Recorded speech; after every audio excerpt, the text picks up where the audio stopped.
This is in the book, Embracing Exile. This is what Dr. Daniels was talking about. He said that formless and void is there's a Hebrew word like tohu vavohu, right? I think that's been popularized by guys like maybe N.T. Wright. And we heard Marty Solomon in the Bema podcast talk about it. And a lot of his guys really, really love that phrase. And I think it was Marty that actually talked about this, is that the best way to describe tohu vavohu is chaotic nothingness. And the reason why, well, let me just ask you this, Nick. Why would the idea or the image of chaotic nothingness, why would that speak to the hearts of a people who just came out of slavery? Yeah, that's a good question. I mean, the first thing that pops up in my mind is it just shows like it's without order. There's no structure, but it's also oppressive, and it kind of weighs on you. Like if it's really chaotic nothingness, it's like going in a room, shutting all the lights off, and just sitting there and looking around. We just kind of get into our own space, and it just doesn't necessarily completely feel right. Mm-hmm. There's something that can be like weighting and oppressive on top of us. Right. And so with the people of Israel, do you think 400 years of slavery felt like chaos? I would imagine so. Yeah. Do you think that 400 years of silence from God felt like nothingness? Yeah. I think that's the definition of it. And do you think that they themselves, how they felt about themselves, do you think they felt like they were really a chosen and special people? Or do you think that they themselves felt like nothing? I think that they were feeling like nothing, if I had to guess. Man, I've been through far, far less than what the people of Israel have been through. And I have definitely felt like nothing before in my life. And so I can't imagine what this feeling of chaotic nothingness probably felt like in the lives of the people of Israel coming out of Egypt. Mm-hmm. But here's what is interesting. Like I said, I first heard this from Scott Daniels in that book, Embracing Exile. If you get a chance, get on Amazon, order it. It's an incredible book, easy read, and it really explains quite a bit about even where we are in our society today. But he talks about this. Daniels talks about this. He said that the creation story in itself seems like it's in an odd order. But if you understand creation, at least the story of creation and the purpose of reintroducing God to the people of Israel and reintroducing Israel to their identity for which they were created, then the order makes sense, right? And so he said it's written in a form of poetry called a chiasm. And a chiasm is when you have equal parts on the same side and you fold it in half and each side fulfills the other side. So the first half has gaps in it, and then the second half is the fulfillment of those gaps. And so when we look at the 6 days of creation, we see how days 1, 2, and 3 were generalized and created with gaps. And then we see how days 4, 5, and 6 fill in those gaps. So if you look at day 1, God says, "Let there be light," and there was light, and he saw that it was good. And then on day 4, he created the sun and the moon to fill the gaps on where that light was coming from. The second day, let's see there. I got to go down to... Got the sea and sky. Yeah, he separated the sea and sky.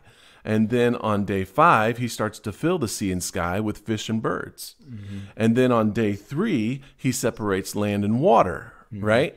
And he starts to fill the land with vegetation and animals, right? And so this when I read this in that book, this changed my perception of Genesis forever.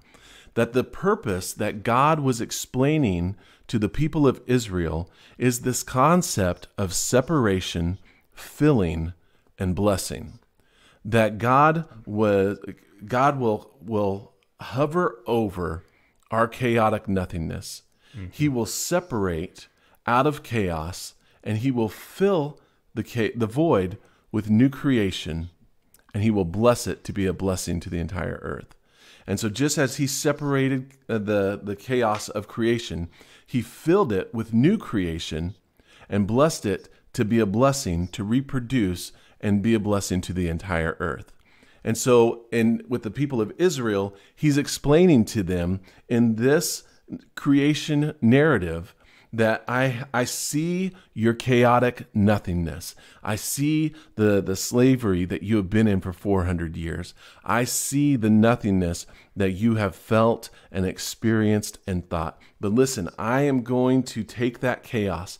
I am going to separate you out of the chaos, and I am going to fill you with new creation so that you can be, and bless it so that you can be a blessing to the entire world.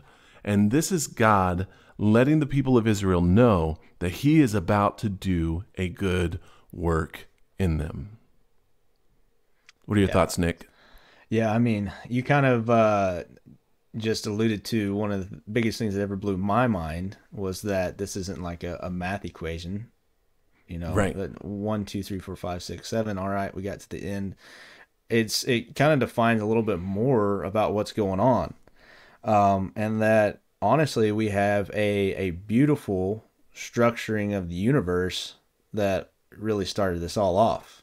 Mm-hmm. And I think that the fact that when you start, diving into this chiasm, this poetry, this structured, thoughtful story of the world, you start noticing some things in there also that God is wanting to reveal to the people at every point in time throughout the structure of the story. It was good. It was good. It was good. It's good. And then it was very good. Mm-hmm. So I think that God is also not just doing this to point us to the fact that, there's order and he's just hovering over the waters, but it's also the fact that within his definition of the world and how we make it, it is good. And if you will trust him in that definition, then you can start to identify yourself in a little bit different way than this oppression, than this chaotic experience, this nothingness that you define yourself. If you can identify the fact that God, a creator who is before it all, thoughtfully put it together, and the fact that everything is good, and the fact that you get to the end of it and you're a part of that story and you're very good, you can start reshaping the way that you understand yourself in this story. So I think God specifically downloaded this as the first thing to tell his people, is to say that we are going to change the way that we think about ourselves and the way that you view my creation. That's so good. Now, you have a testimony about this, and I want you to save that testimony for when we get to Genesis chapter 3, because I'm just going to leave it there, because I can go into an explanation, but save that testimony about God's creation being good and the creation of man being very good, and save that testimony for Genesis 3, because it's going to fit right in. That's called the cliffhanger for episode 4, right? That's right. It'll be the cliffhanger. Yeah. But this is an important part for us to understand, is that all of creation is good. And God is letting people know, letting the people of Israel know, and I hope he's letting you know this today too, is that all of creation is good. But the absolute best part of creation is you. And when he looks at you, and when he looked at all of mankind, and when he looked at the people of Israel, he said, this is very good. This is very good. And I know that you might feel like you are in a place of chaotic nothingness. And I know that you may feel like you're in a place where you've been forgotten or God has been silent. But he wants to communicate through this story to you that he is there, that he is hovering above the chaotic nothingness of your life. And that his desire is to draw you to himself, to reveal himself to you, to show you who he is, and to do a good work in you. And that good work is to separate you from the chaos. He wants to fill you with new creation, and he wants to bless you to be a blessing to the entire world. So then the question remains, am I a creationist? Sure, 100%, absolutely. But are you a seventh-day creationist?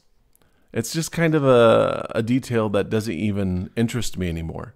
Because when I found out that God is hovering above the chaotic nothingness of everyday life and desires to separate, fill, and bless, it changed my thought life forever. Yeah, I mean, and honestly, wouldn't it, in the simple fact that not only did it change your thought life, but it changed your definition of everything. It changed your definition of how you interact with other people. It changed your interaction of how you see the world. Like, instead of going to work in the morning and somebody cutting you off thinking he's a jerk, why don't we think like he's good? Right. We adhere to and I might be singular in this thought process, but especially as Christians, we adhere to a common term to say that we live in a broken world. Yeah. Well, are we putting the definition of a broken world out there when God already gave us the definition that it is good? And are we actually doing the right thing and partnering with him in his story of just saying that everything's broken and that's the way it can go? Yeah. But if we actually choose to believe the fact that he started off with the definition of this world that it is good, maybe we can just change the way that we shape our own world around us.